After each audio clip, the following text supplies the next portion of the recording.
अस्सलामु अलैकुम वरहमतुल्लाहि वबरकातुह। बिस्मिल्लाहिर्रहमानिर्रहीम। नहमदुहु व नुसल्ली अला रसूलिहिल करीम। अम्मा बाद। मुहतरम भाइयों, बुज़ुर्गों, दोस्तों, अल्लाह के फ़ज़ल व करम से तफ़सीर कुरान की जो है ये हमारी 20वीं मजलिस है और इंशाअल्लाह आज की जो तफ़सीर कुरान है इसमें 18वां पारा इंशाअल्लाह, उसके अंदर पहले सूरतुल मोमिनून है और उसके बाद में सूरतुन नूर है। तो हम ये दो सूरतों की इंशाअल्लाह आज तफसीर बयान करेंगे। तो सबसे पहले हम शुरुआत करते हैं सूरतुल मोमिनून से, जहाँ से 18वां पारा शुरू होता है। सूरतुल मोमिनून मक्की सूरत है, 118 इसमें आयतें हैं और 6 रुकू है। अऊज़ु बिल्लाहि मिनश शैतानिर रजीम। बिस्मिल्लाहिर रहमानिर रहीम। क़द अफ़लहल मुमिनून अल्लज़ीना हुम फ़ी स्वलातिहिम ख़ाशिऊन वल्लज़ीना हुम अनिल लग़्वी मुअरिदून वल्लज़ीना हुम लिज़्ज़काति फ़ाइलून वल्लज़ीना हुम लिफ़ुरूजिहिम हाफ़िज़ून इल्ला अला अज़वाजिहिम औ मा मलकत अयमानुहुम फ़इन्नहुम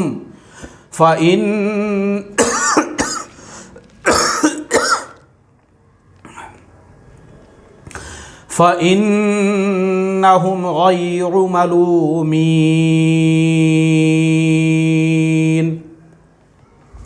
सदक़ल्लाहुल अज़ीम। फ़लाह को पहुँच गए ईमान वाले।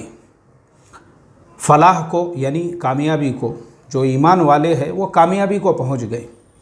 अब देखो, मुसलमान और मोमिन दोनों में फ़र्क है। इस सूरत का नाम ही सूरह मोमिनून है। मुसलमान उसे कहते हैं जिसने सिर्फ़ कबूल किया, और मोमिन उसको कहते हैं जिसने कबूल भी किया, अमल भी किया और मोमिन कामिल व बना, उसको मोमिन कहते हैं। जो अल्लाह के हुक्म, उसके नबी के तरीक़े पर पूरी ज़िंदगी गुजारने वाला है।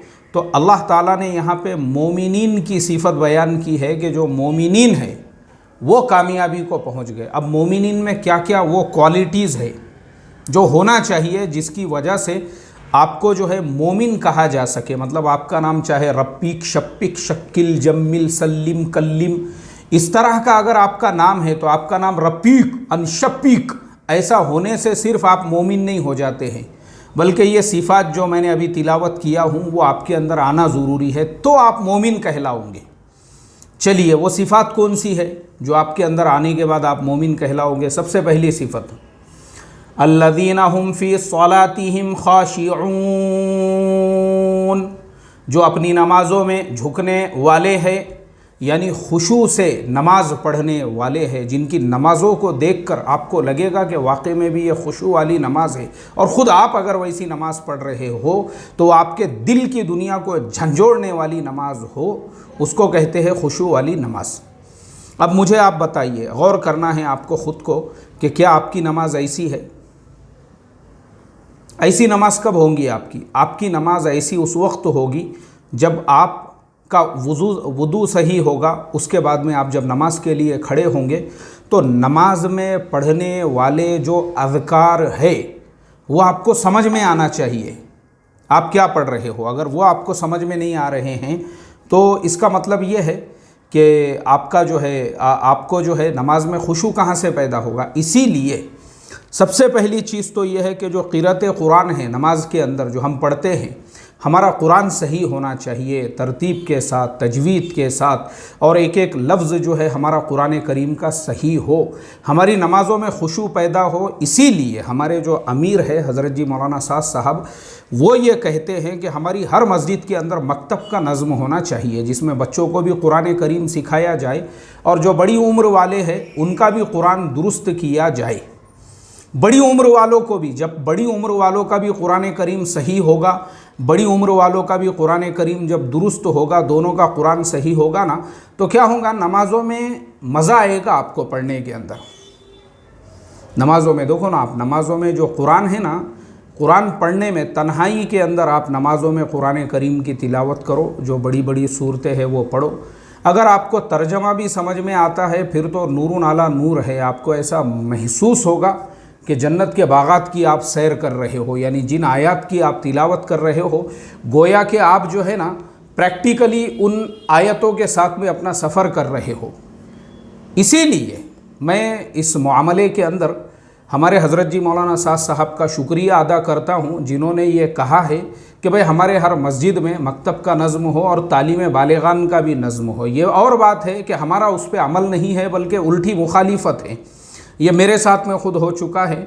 मैं ख़ुद एक जगह पे जो है इमामत करता था, वहाँ पे बच्चों को भी पढ़ाता था और उसके साथ में मैंने तालीम बालिगान शुरू किया था। फजर के बाद मैं बड़ी उम्र वालों को भी पढ़ाता था।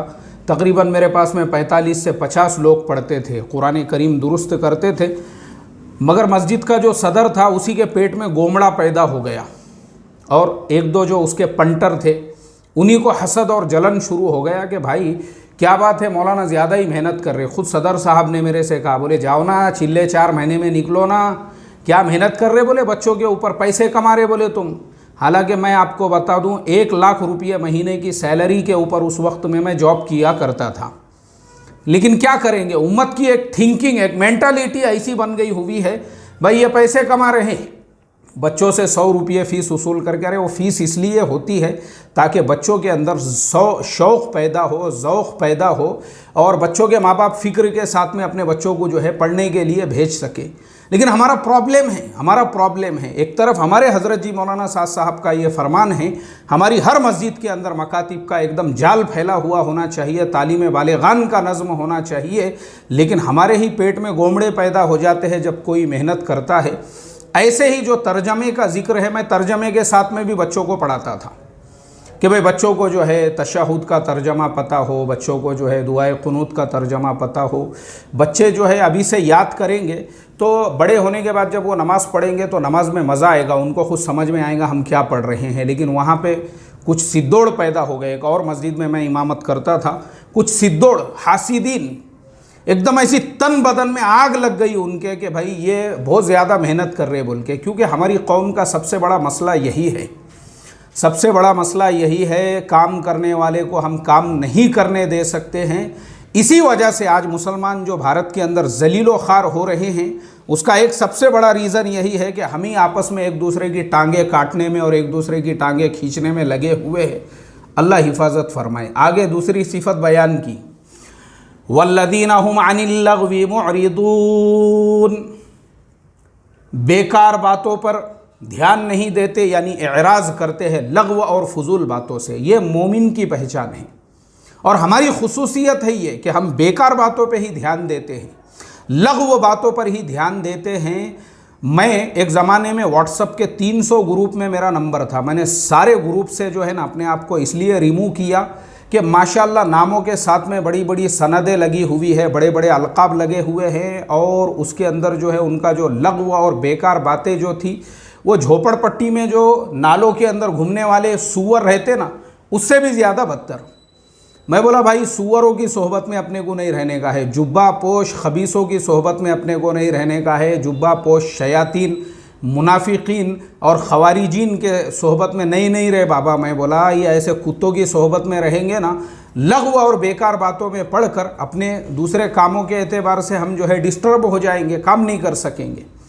तो यही प्रॉब्लम है हमारा आज के ज़माने में। अगर आपका भी किसी व्हाट्सएप ग्रुप के अंदर नंबर होगा, आप भी जो है सोशल मीडिया देखो, आप मुसलमानों की सबसे ज़्यादा एनर्जी जो है ना लग़्व और बेकार बातों के अंदर बर्बाद हो रही है। और उसमें भी अक्सर मैंने ऐसे लोग देखा हूँ, माशाल्लाह जुब्बा जो है माशाल्लाह लंबा चौड़ा है और सारी चीज़ें हैं और नामों के साथ में अलक़ाब जुड़े हुए हैं और बहुत सारी जो है आप, लेकिन उसके बावजूद मिजाज में झोपड़पट्टीपन भरा हुआ है। वो जो है लग़्व और फजूल बातों में और फजूल चीज़ों के अंदर अपनी ज़िंदगी बर्बाद कर रहे हैं। और इसका सबसे बड़ा फ़ायदा, मैंने ये जो जितने भी जो है ना गटर के नालों की सोहबत जब छोड़ दिया, उसका फ़ायदा ये हुआ, अभी मैं ऑनलाइन जो है 1-2 कोर्सेस कर रहा हूँ। वो कोर्स मेरे कंप्लीट हो जाते हैं तो इंशाल्लाह मेरे सैलरी के अंदर इंक्रीमेंट भी होगा, या अल्लाह ने चाहा तो मुझे कुछ और उससे भी बड़ी जो जॉब है वो अल्लाह ताला मुझे अता फ़रमाएंगे। तो खैर, ये मैं आप लोगों के लिए भी कह रहा हूं कि मोमिन वो होता है, मोमिन झोपड़पट्टीपन करने वाला नहीं होता है सोशल मीडिया के ऊपर। ये मोमिन की शान नहीं है। मोमिन जो है लघु और बेकार बातों के अंदर अपनी ज़िंदगी बर्बाद करने वाला नहीं होता है। मोमिन सीरियस होता है, मोमिन अपनी लाइफ को सीरियस लेने वाला होता है, और मोमिन की फिर लाइफ को अल्लाह बदल देते हैं। मेरा ये तजुर्बा है, मुसलमानों के अंदर आज जितनी सूदखोरी, सूद से पैसे लेके अपने कारोबार चलाना, सूद से पैसे लेके जो है टेम्पू लेना, सूद से पैसे लेके गाड़ी लेना, सूद से पैसे लेके, ये जितनी सूदखोरी आम हो चुकी है, उसका एक सबसे बड़ा रीज़न यही है कि लघु और बेकार बातों में ज़िंदगी बर्बाद हो रही है। ज़िंदगी को सीरियस लिए नहीं, इसीलिए लघु और बेकार बातों में होटलों के अंदर बैठे हुए हैं और घंटों वहाँ पे रात भर निकल रही है होटलों के अंदर। तो ऐसी जो कौम है वो तो सूद से पैसे लेने ही वाली है, क्योंकि उनकी ज़िंदगी लघु और बेकार चीज़ों में बर्बाद हो रही है। और जो मोमिन है, मोमिन अपनी लाइफ को सीरियस लेने वाला, वो फिर क्या करेगा, अपनी लाइफ पे फोकस करेगा, अपनी लाइफ पे पूरा ध्यान देगा। जैसे मैं आपको एक मिसाल देता हूँ, ये अरामको कंपनी का क्या कहते हैं कीचेन है। ये अरामको कंपनी का क्रेडिट कार्ड रखने का एक छोटा सा जो है बॉक्स है। इसी तरह से अरामको कंपनी का जो है पेन भी है, और बहुत सारा मेरे पास में पूरा एक गिफ्ट का पैकेज आया हुआ है। ये अरामको कंपनी का। अरामको कंपनी कहाँ की है? दुनिया की सबसे बड़ी कंपनी है। ये सऊदी अरबिया की कंपनी है अरामको कंपनी, जो अमेरिकन शेयर मार्केट वगैरह के अंदर लिस्ट है। ये अरामको कंपनी के अंदर हमारे एक दोस्त काम करते हैं, उसके अंदर बड़ी पोस्ट के ऊपर वो जॉब पे है। उन्होंने मुझे ये पूरा पैकेज जो है हदिये के अंदर भेजा था। कौन है वो इंसान जो अरामको कंपनी में जॉब करने वाला है? बम्बई का रहने वाला एक नौजवान है, जो किसी ज़माने में टैक्सी चला के उसने अपनी तालीम को पूरा किया हुआ है, ऑटो रिक्शा चला के।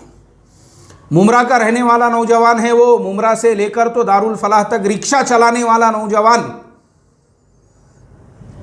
रिक्शा चलाते चलाते उसने अपनी लाइफ को सीरियस लिया, सीरियस कि ये रिक्शे का हैंडल मेरा मुकद्दर नहीं है, मुझे अपनी लाइफ को चेंज करना है, मुझे एक इनकलाब लेकर आना है, अपनी ज़िंदगी को बदल देना है। जैसे अल्लामा इकबाल रहमतुल्लाह अलैह ने कहा है कि उकाबी रूह जब बेदार होती है जवानों में, और नज़र आती है उनको अपनी मंजिल आसमानों में, नहीं तेरा नशे मन कसर सुल्तानी के गुंबद पर, तू शाही है बसेरा कर पहाड़ों की चट्टानों में। उन्होंने अपने आप से ये कहा कि मेरा मुकद्दर मुमरा रेलवे स्टेशन से दारुल फलाह ये रास्ता नहीं है, ये लाइफ नहीं है मेरी, ये ऑटो रिक्शा मेरी ज़िंदगी नहीं है, बल्कि इससे जो कमाई और आमदनी हो रही है उसके ज़रिए से मैं अपने आप को एजुकेटेड पर्सन बनाऊंगा। उन्होंने अपना ग्रेजुएशन कंप्लीट किया, उसके बाद और कुछ कोर्सेस वगैरह किए। आज वो कंपनी में उनका सिलेक्शन हुआ है। कंपनी के काम से वो नौजवान जो कभी ऑटो रिक्शे का चलाया करता था, अल्लाह ताला आज उनको मुल्कों का सफ़र करा रहे हैं। कभी कंपनी के काम से दुबई में है, कभी कंपनी के काम से सऊदी में है, तो कभी कंपनी के काम से कहीं पर है। क्यों इतनी बड़ी पोस्ट अल्लाह ने अता की? क्योंकि उन्होंने इस आयत पे अमल किया और मोमिन की वो सिफत उनके अंदर आई, वल्लदीना हुम अनिल लग़वी मुअरिदून। मोमिन वो होता है जो लग़व लायानी बेकार चीज़ों से परहेज करता है, और जो अपनी ज़िंदगी को सीरियस नहीं लेने वाले कैसे? जैसे मैंने इससे पहले भी बताया हूँ, 2 पंटर मुझे मिले थे और होटल के अंदर बैठ के जो है मेरे 2 घंटे उन्होंने बर्बाद कर दिए, सिर्फ हमारे हज़रत जी मौलाना साद साहब की ग़ीबत करते हुए। उन्होंने ये बयान में ऐसा बोले, उन्होंने वो बयान में वैसा बोले, उन्होंने ऐसा बोले वैसा। अरे तुमको करने का क्या है रे? तुम अपनी लाइफ के बारे में सोचो ना। पता चला अपनी लाइफ के बारे में सीरियस नहीं है, भीख मांग के खाने की आदत पड़ी हुई है, अभी भी भीख मांग के घर चल रहा है। अम्मा जान जो है राशन की लाइन के अंदर खड़े हुए हैं, और बेटे को ये फिक्र है कि मौलाना साद साहब ने ये बयान में ये बोले थे और अब्बा जा वो बयान में ऐसा बोले थे। अपनी फ़िक्र नहीं है कि अम्मा जान जो है, जो शिवसेना के नगर सेवक की तरफ से जो मुफ्त में तकसीम होने वाली जो अनाज की किट है वो लेने के लिए लाइन में खड़े हुए हैं, और ये जनाब जो है अकाबिर बन के और बहुत बड़े जो है माशाअल्लाह मुस्लिह बनकर जो है यहाँ पे दूसरों के आयब और दूसरों के नक्स और लग़व चीज़ों के अंदर, यानी जिस चीज़ का इससे क़यामत में हिसाब नहीं होने वाला है, उसमें अपनी लाइफ बर्बाद करने में लगे हुए हैं ये लोग। अल्लाह हिफाजत फरमाए। तो ये ऐसे जो लोग हैं ना, अपनी लाइफ को सीरियस नहीं लेने वाले, मैं अक्सर देखता हूँ, अक्सर मुझे भी बहुत सारे लोग कर्जे के लिए मैसेज करते हैं, कर्जे मांगते हैं। मैं पूछता हूँ भाई तू कर्जा मांग रहा है हमारे से, तूने क्या किया अभी तक तेरी लाइफ के अंदर, बता। तो ये ऐसे जो लघु और बेकार लोग होते हैं। अभी थोड़े दिनों पहले भी मेरा एक जगह पे सफ़र हुआ, वहाँ पे एक डेढ़ होशियार मिला मुझे, और इत्तेफाक से वो मेरा रिश्तेदार भी है। वो मिला मुझे उस दावत के अंदर, मेरे बाजू बैठा आके कुर्सी के ऊपर, और मुझे जो है एडवाइस देने लगा। और क्या कर रहे बोले तुम? मैं बोला भाई मैं क्या कर सकता हूँ, मैं तो पढ़ने पढ़ाने की लाइन में हूँ, ऑनलाइन बच्चों को पढ़ा। नहीं तुम एक काम करो बोले तुम एक काम करो बोले, तुमको मैं मशवरा देता हूँ, तुम ये काम के साथ में ये भी काम करो, तुम ये काम के साथ में वो भी काम। मैंने बोला एक मिनट, तू क्या कर रहा अभी फ़िलहाल?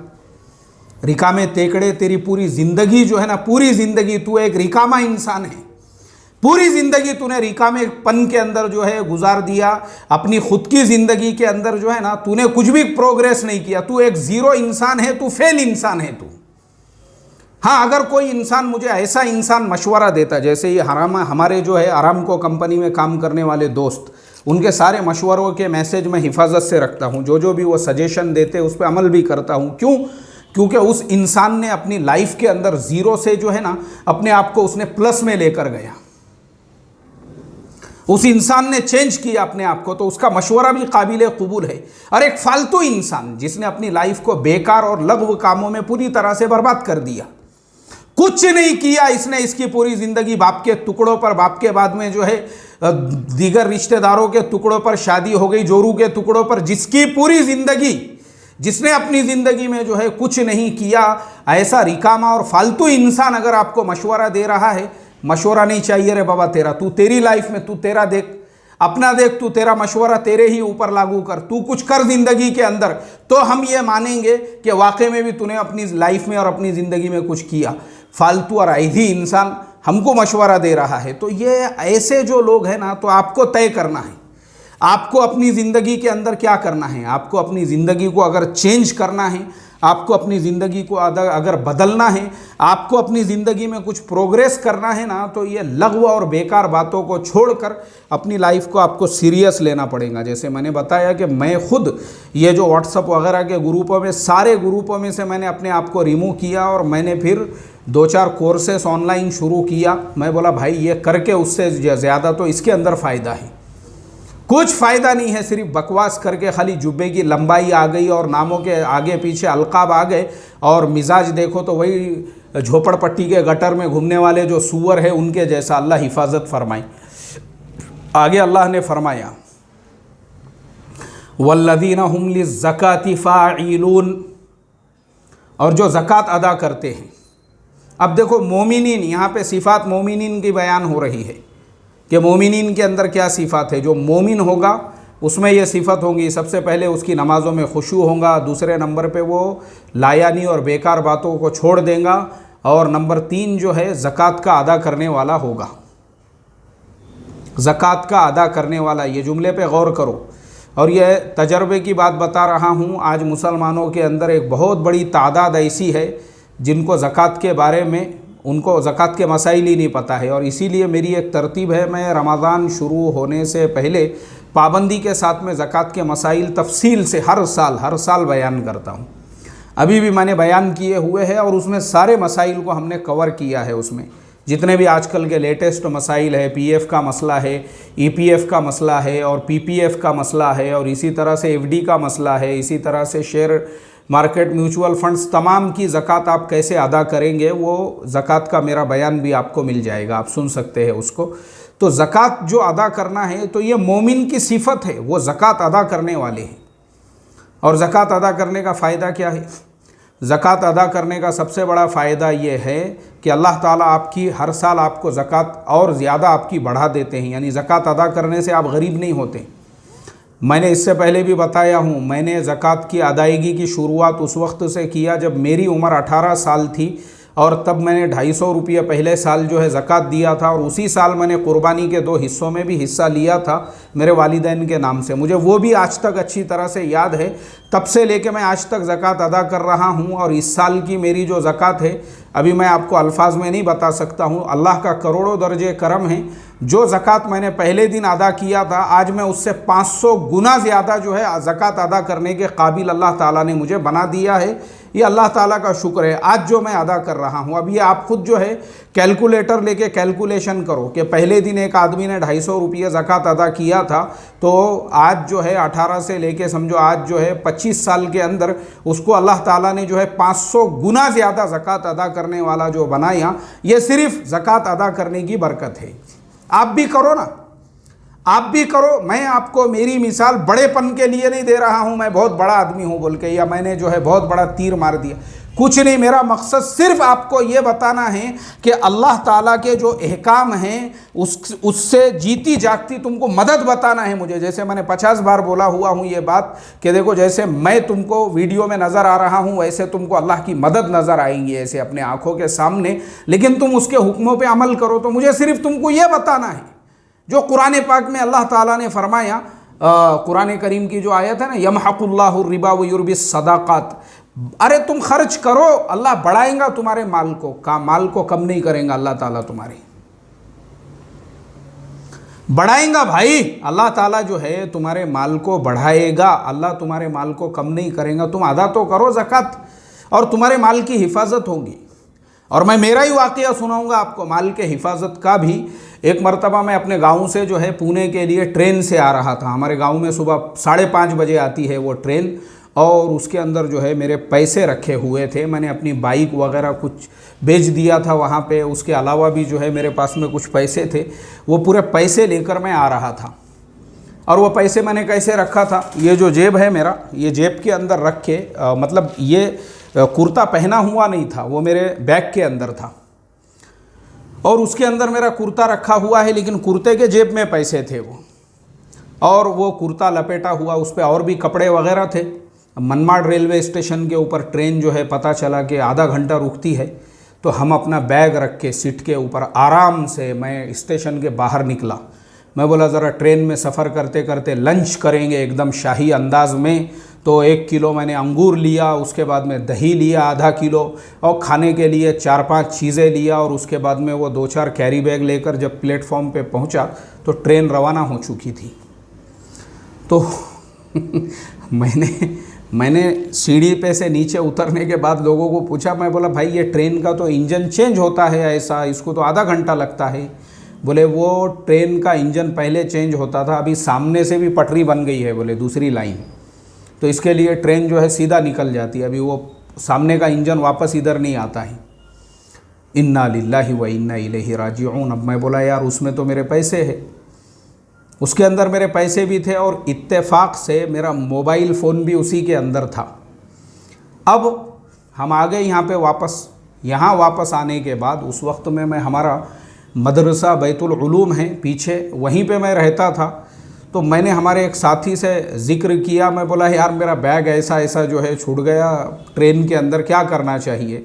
फिर मैंने उनका मोबाइल लिया और वो मोबाइल से 2-4 मरतबा अपने नंबर पे फ़ोन किया, तो किसी ने फ़ोन उठाया ही नहीं। उसके बाद में फिर मैंने उसके ऊपर एक मैसेज किया, उसके अंदर मैंने लिखा, मैं बोला भाई आप जो कोई भी होंगे, अगर आपको मेरा बैग मिल गया है तो मेरे बैग के अंदर मेरा मोबाइल है वो आप रख लो, लेकिन उसमें जो कपड़े हैं मेरे पास में उन कपड़ों के अलावा कपड़े नहीं हैं, वो कम से कम कपड़े आप मुझे दे दो। मैंने जैसे ही उस पर मैसेज किया तो फ़ौरन उस इंसान का फ़ोन आया अपने मोबाइल से। उसने बोला भाई देखो मैं जो है बावर्ची हूँ और फलाने जगह पे जो है खाना बनाता हूँ, आपका बैग मेरे पास में है, मैं एक शादी का खाना बनाने के लिए मनमाड़ गया था, उसी ट्रेन से मैं वापस आया हूँ। मैं आपका बैग देखता रहा और मैं सोचता रहा कि भाई ये कौन बंदा है इतने बेफिक्री के साथ में अपना बैग छोड़ के चला गया। और पुणे तक पहले तो मुझे डर लगा कि वो बैग जो है उसको हाथ लगाना या नहीं लगाना, लेकिन जब आप पुणे तक नहीं आए तो फिर मैंने उठा लिया। बोले वो बैग लाने के बाद जब मैंने देखा तो उसमें आपका मोबाइल मिला, आप आइए और लेकर चले जाइए। मैं गया, जाने के बाद में मैंने अपना बैग लिया और उसके बाद उसके अंदर पैसे वगैरह देखा तो तमाम चीज़ें जैसे कि वैसी रखी हुई थी। ये है देखो ज़कात अदा करने की, जो कुरान में फरमाया ना वल्लदीना हुम लिज़्ज़काति फ़ाइलून, ये मोमिन की सिफत है। ज़कात अदा करो, 1 रुपया भी आपका कहीं पे नहीं जाएगा। एक बात याद रखो, 1 रुपया भी आपका माल अल्लाह ताला बर्बाद नहीं करेंगे, आपके माल को अल्लाह ताला ज़ाय नहीं करेंगे। और ज़्यादा देने वाला, जैसा मैंने बताया आपको, और ये सिर्फ मेरी मिसाल मैंने इसलिए दिया क्योंकि मैं आपके सामने बैठा हूँ, वरना तो अगर आप वाक़ियात किताबों के अंदर, जैसे अल्लाह के नबी सल्लल्लाहु अलैहि वसल्लम की हदीस में भी ये मिलता है कि जो माल खुशकियों में या समंदरों के अंदर जो बर्बाद हो जाता है वो माल होता है जिसकी ज़कात नहीं अदा की गई, और अगर ज़कात अदा की गई है तो आपका माल नुकसान से बचा लिया जाता है। तो इसके लिए ये मोमिन की सिफत है, वल्लदीना हुम लिज़्ज़काति फ़ाइलून। मोमिन की ये सिफत है कि वो ज़कात अदा करते हैं। आगे फरमाया वल्लदीना हुम लिफ़ुरूजिहिम हाफ़िज़ून, जो अपनी शर्मगाहों की हिफाजत करते हैं। शर्मगाहों की हिफाजत मतलब अपने आप को ज़िना और बदकारियों से महफूज रखते हैं, ये भी मोमिन की सिफत है। अब मैं आपको बता दूं, मुझे बड़े अफसोस के साथ कहना पड़ रहा है, जो मैंने शुरू में भी कहा ना कि मुसलमान जो ज़लील व ख़ार हो रहे हैं, उसकी एक बहुत बड़ी वजह इस तरह की ज़िनाकारियाँ भी है जो मुसलमानों के समाज और कौम में आम हो चुकी है। कल की खबर है, कल की खबर है, मुसलमानों का शहर और वहाँ की एक औरत, वो प्रेस कॉन्फ्रेंस, कल की खबर आप देख लेना, मैं उस शहर का नाम तफसीर में लेना मुनासिब नहीं समझता हूँ। वो औरत प्रेस कॉन्फ्रेंस के अंदर ये कहती है कि मेरे शोहर ने मेरी हकीकी बहन से निकाह करके 1 साल से जो है दोनों रह रहे हैं, यानी बीवी की बहन साली के साथ में उसने निकाह किया। निकाह तो होता ही नहीं है क्योंकि कुरान पाक में अल्लाह ताला ने साफ लफ्ज़ों के अंदर उसको जो है हराम कर दिया, साफ लफ्ज़ों के साथ, व अन तजमाउ बैनल उख्तैन इल्ला मा क़द सलफ़। एक वक्त के अंदर 2 बहनों को जो है निकाह हराम, कुरान की आयत से, मुफ्ती साहब का फतवा नहीं है वो, कुरान में अल्लाह ताला ने बयान कर दिया कि एक वक्त में 2 बहनें निकाह में, और वहाँ छोटी साली से निकाह जो है जनाब ने कर लिए, और बोले 1 साल से दोनों रह रहे, और ये जो है फिर रही है, ये पुलिस स्टेशन से वो पुलिस स्टेशन। ये एक वाक़या उसी शहर का, एक वाक़या रमज़ान से 1 महीना पहले का है, जहाँ पर एक जनाब ने जो है अपनी ही 15 साल की उम्र की जो साली थी, भाईजान भाईजान भाईजान करके, कभी भाईजान के मांडी पे बैठ रही, कभी खांधे पे बैठ रही, कभी भाईजान का मोबाइल निकाल के गेम खेल रहे। इसीलिए मैं हमेशा अपने बयानों में ये बात बोलता हूँ, देखो शरीयत की हुदूद में रहो, भाईजान भाईजान भाईजान मत करो, वरना भाईजान ने ही वो 15 साल जो अपनी साली थी उससे मुँह काला किए, और वो भाईजान के ऊपर बाद में पोस्को के अंडर में केस दर्ज हुआ, और भाईजान अभी जेल की सलाखों के पीछे है। खुद अपनी साली को हामिला बना दिए भाईजान ने। देखो आप, मैं जो शहर की बात कर रहा हूं वहीं का ये वाक़या है। और उसके बाद तीसरा वाक़या भी उसी शहर का है, जो आज से कम 6-7 महीने पहले का है, और वो भी सेम ऐसा ही वाक़या है, जिसके अंदर एक औरत पुलिस स्टेशनों के चक्कर मार रही है, और उसका कहना यह है कि मेरे शोहर ने मेरी बहन को रख लिया है।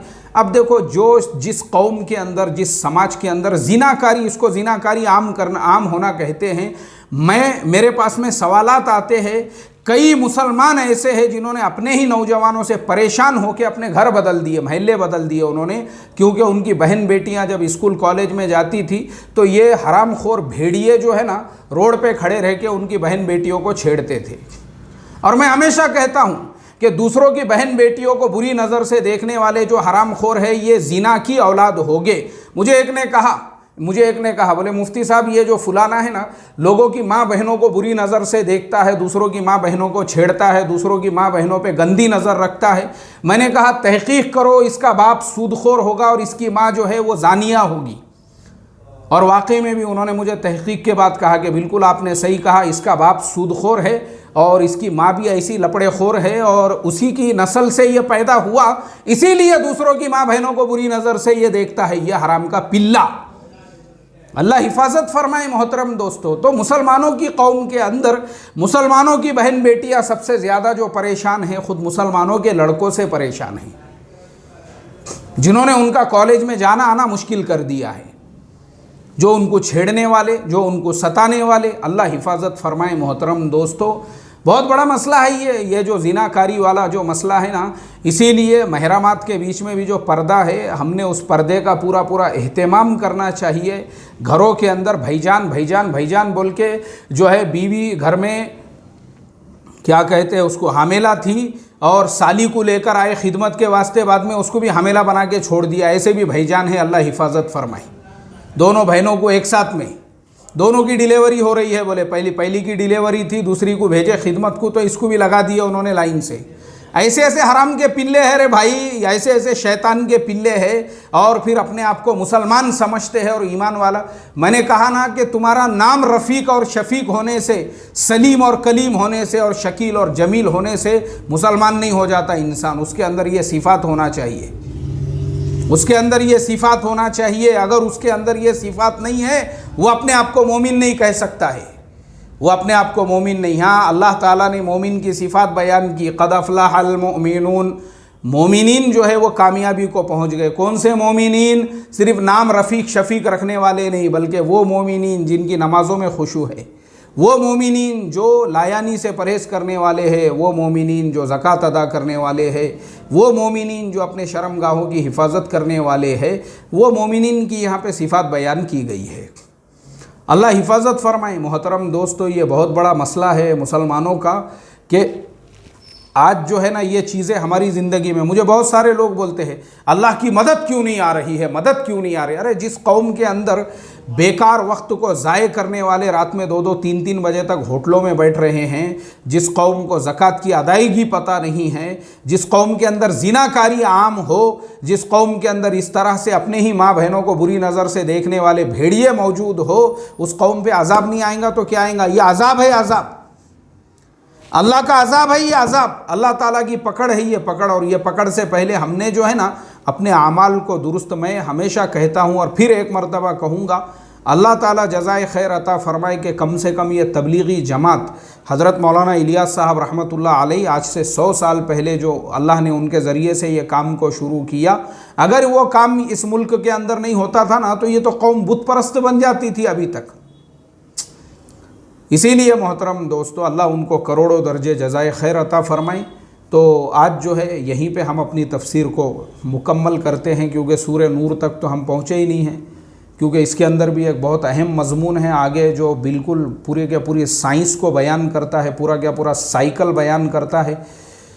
तो यहीं पे हम अपनी बात को जो है आज ख़त्म करते हैं इन्हीं आयत के साथ, और बस यही आप तमाम लोगों से दरख्वास्त करते हैं कि देखो भाई, अल्लाह की मदद चाहिए, नुसरत चाहिए ना, ये सिफ़ात अपने अंदर पैदा करो। नमाज़ों में खुशू, और नमाज़ों में खुशू के लिए अपनी मस्जिदों के अंदर मकातिब, अपने सूरतों को दुरुस्त, अपने मस्जिदों में तालीम बालिगान का नज़्म, ये तमाम बातें अपनी मस्जिदों के अंदर होगी इंशाअल्लाह। अपनी मस्जिदों के अंदर बिल्कुल जो है लोग जब कुरान करीम को सही से पढ़ने वाले बनेंगे तो ख़ुद अल्लाह की मदद और नुसरत आएगी। और ये होटलों में बैठना और चबूतरों में बैठना और बिल्डिंगों के सीढ़ियों पे रात रात भर बैठे हुए है, अपनी ज़िंदगियों को बर्बाद करते हुए, कुछ हासिल नहीं है, इसका कोई फ़ायदा नहीं है। अल्लाह हमको ज़कात देने वाला भी, और ये जो ज़िनाकारी बदकारियाँ है, शरीयत ने आपको इजाज़त दी है, आपको बहुत ज़्यादा छूटे हुआ है तो दूसरा निकाह करो, तीसरा करो, चौथा करो ना। लेकिन ये ऐसा दूसरों की माँ बहनों को जो बुरी नज़र से देखने वाले हराम के पिल्ले और भेड़िए है, अल्लाह हिफाजत फरमाए भाई, अल्लाह ऐसों के हाल पे रहम फरमाए। और अल्लाह ताला जो है ना हमारे अंदर ये तमाम जो सिफ़ात एक मोमिन के अंदर होना चाहिए वो पैदा फरमाए। अस्सलामु अलैकुम व रहमतुल्लाहि व बरकातुहू।